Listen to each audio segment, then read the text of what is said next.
اللہ رب العزت نے تمام مسلمانوں کو ایک عظیم الشان دولت سے نوازا ہے۔ وہ عظیم الشان دولت جو دنیا کے سارے دولتوں سے بڑھ کر کے ایک عظیم الشان دولت ہے، وہ ہے دولت ایمان اور مذہب اسلام۔ اب ایمان کی حفاظت اور اس دولت کی حفاظت بھی ضروری ہے۔ اب اس زمانے میں فتنے کا دور ہے، اس زمانے میں اور اس فتنے کے دور میں اس عظیم الشان دولت کی حفاظت بھی ہونی چاہیے، کیونکہ اب چور اور ڈاکو اتنے زیادہ ہو گئے ہیں کہ اب ان سے ایک چھوٹی سی چیز کی حفاظت کرنا ممکن نہیں، تو اتنی عظیم الشان دولت ہو اس کی حفاظت انسان کیسے کر لے؟ اس کے لیے بھی چور اور ڈاکو مختلف نظریے کے لوگ پیدا ہو رہے ہیں، اور اتنے تیزی کے ساتھ پیدا ہو رہے ہیں کہ اس سے مسلمانوں کو وہ بہا کر کے لے جائیں اور اپنے طرف وہ مائل کر لیں گے۔ تو اب جو انسان یہ چاہتا ہے کہ آج کے دور میں میرا ایمان محفوظ رہے،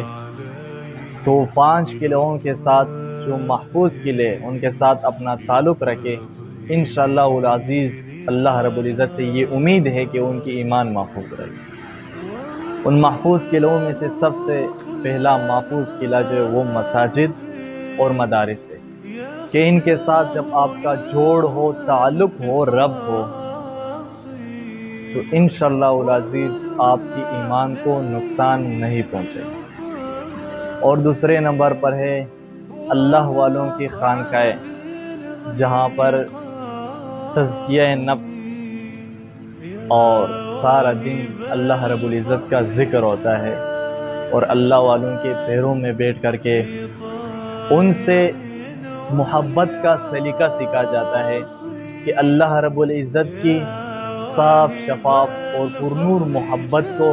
دل میں کیسے اتارا جائے۔ تو اللہ رب العزت کی محبت کو دل میں اتارنے کے لیے اللہ والوں کی خانقاہوں میں انسان رہائش اختیار کر لے یا ان کے ساتھ جوڑ، تعلق اور ربط رکھے۔ اور تیسرے نمبر پر جو محفوظ قلعہ ہے جہاں پر انسان کی ایمان کی حفاظت ہو سکتی ہے، وہ ہے دعوت و تبلیغ۔ دعوت و تبلیغ کے ساتھ جو آدمی جڑا رہتا ہے، ان کی خود کی بھی زندگی بن جاتی ہے، اور اپنے گھر والوں کے اور اپنے محلے، اپنے شہر والوں کے لیے بھی وہ فکر مند رہتا ہے،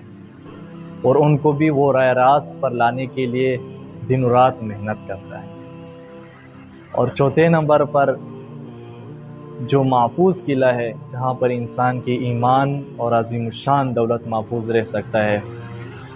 وہ ہے قرآن مجید کے درس میں بیٹھنا۔ جو مساجد اور مدارس میں قرآن مجید کی درس ہوتا ہے، اور یا آپ کسی مسند عالم کے بیان جو سنتے ہو اور اس میں وہ قرآن مجید کی درس کرا رہا ہو، اس پر عمل آپ کر لو گے اور قرآن مجید کو آپ سیکھ لو گے، تو انشاءاللہ العزیز آپ کی ایمان محفوظ رہ سکتا ہے۔ 5ویں نمبر پر جہاں پر ایمان کی حفاظت ممکن ہے، وہ ہے مکہ مکرمہ اور مدینہ۔ تو وہاں پر ممکن ہے کہ انسان اپنی ایمان کی حفاظت کر لے، لیکن شرط یہ ہے کہ وہاں پر بھی انسان نیک لوگوں کے ساتھ جڑا رہے۔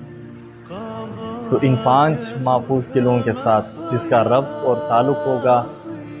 تو اللہ رب العزت کے بارگاہ میں امید ہے کہ وہ اپنے اس عظیم الشان دولت